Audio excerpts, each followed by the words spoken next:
Lil Masak Music Production.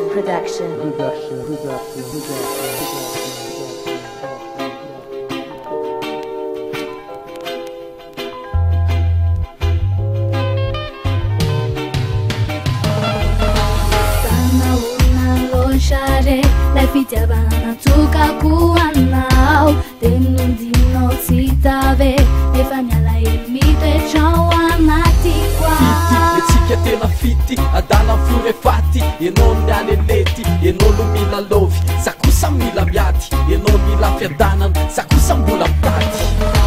Lila non mbati Ari chiù fifali Lila non mazzaja Ascambato luri tanana Lila non mbati Ari chiù fifali Lila non mazzaja Ascambato luri tanana Katsegny le fitiavana tenao tiako ampianatra Za ko matititra fa enao tiako ananatra Otony amin'ny fokony efa tiako mba alefaka Ajanoko ny lasy fa vonina niezaka hoe fity Ifampizara fity Stalika family Zay momba anao no mikasika tsy avelako izy kasika Fa misy niditra ma baby Donc tsy avoko fizao tena ty Lila non mbati Ari chiù fifali Lila non mazzaja Ascambato luri tanana Lila non mbati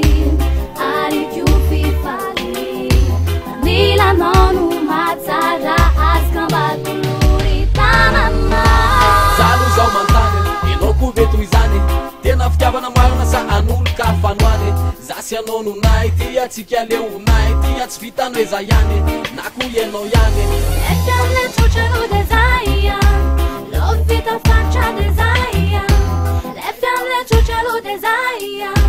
Lovita faccia de zaia